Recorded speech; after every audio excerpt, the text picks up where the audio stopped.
Hello, everyone. My name is Genesis Ventura, and today we'll be discussing mental illness among university students and the resources available to them. Our objectives for today will be learning what mental illness is, what are some of the mental health issues that university students commonly experience, some causes of why students may develop mental illnesses, and some common resources that university students may get through their university. According to the American Psychiatric Association, the definition for mental illnesses are that mental illnesses are health conditions involving changes in emotion, thinking, or behavior, or a combination of these. Mental illnesses can be associated with distress and or problems functioning in social, work, and family activities. Did you know that 73% of university students have some kind of mental crisis during their time in university, or that 33% of university students claim to have been so depressed that they had trouble functioning? Mental health disorders have been associated with lower GPAs and increases the odds of students dropping out of university. But even with all this, only 25% of university students will seek help for mental health issues. Some common mental disorders that university students may experience include anxiety, depression, addiction, ADHD, eating disorders, bipolar disorders, and post-traumatic disorders.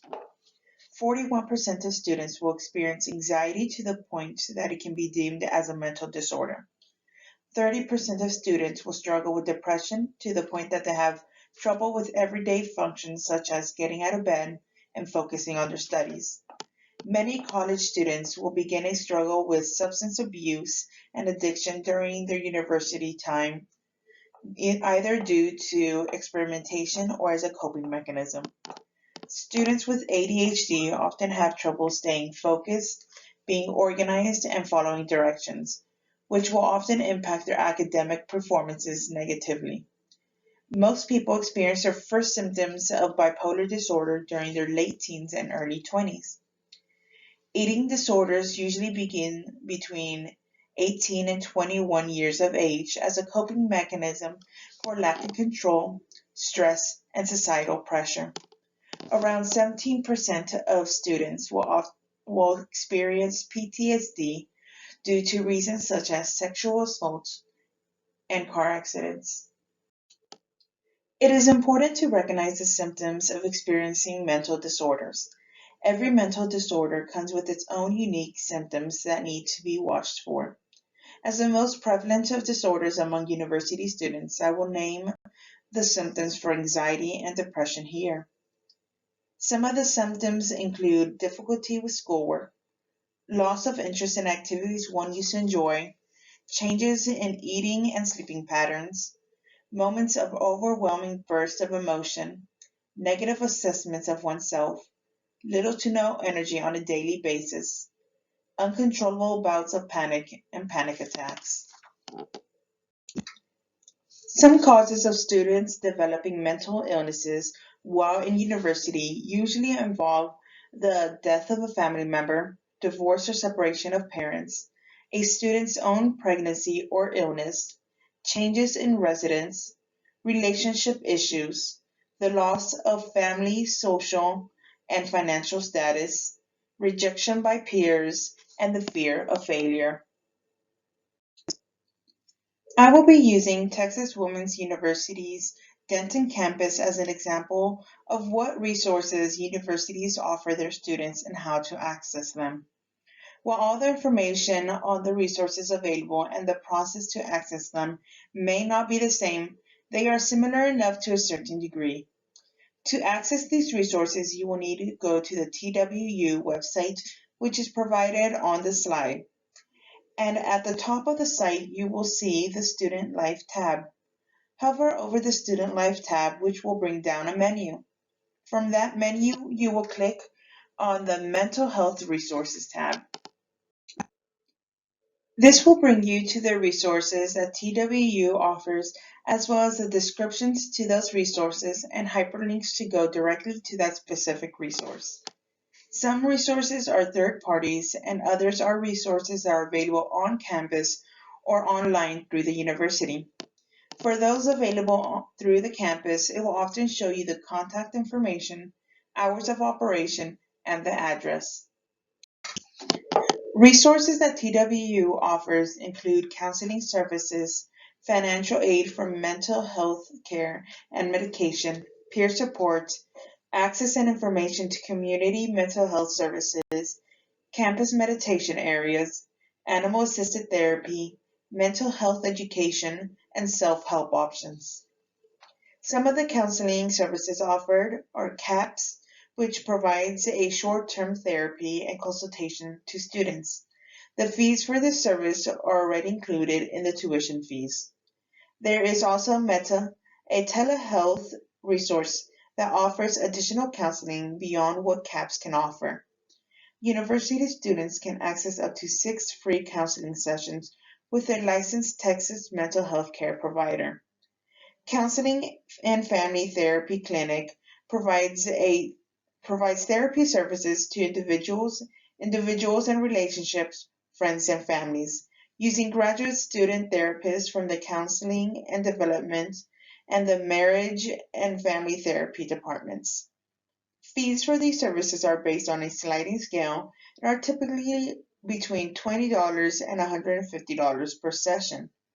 If a student is experiencing a mental health crisis, they can access the CAPS 24/7 helpline. Through peer support services, students have access to Together All, which is an online community where TWU students can anonymously connect with others that are going through the same thing.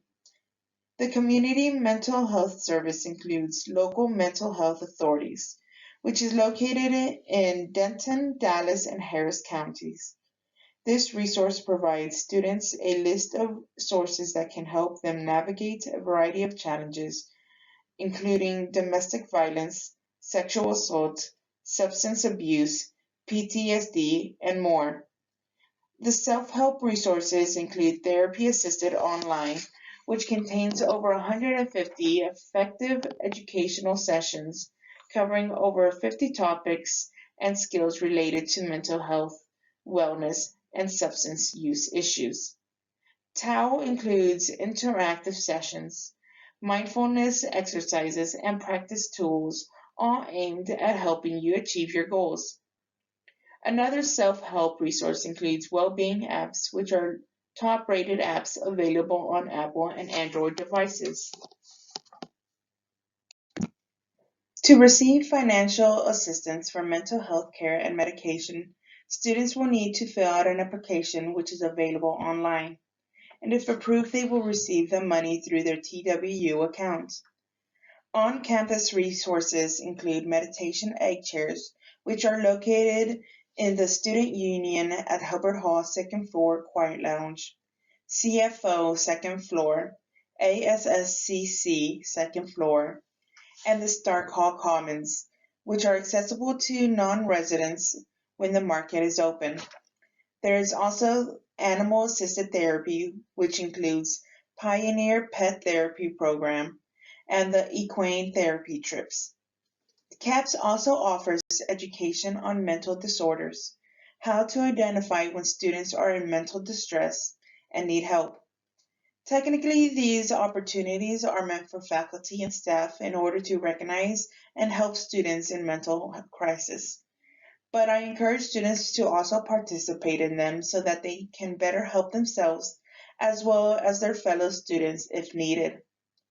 I hope this presentation has helped you learn a little more about mental illness among university students as well as the resources available to them. I encourage students to browse through these resources in order to gain help if needed, as well as to educate themselves.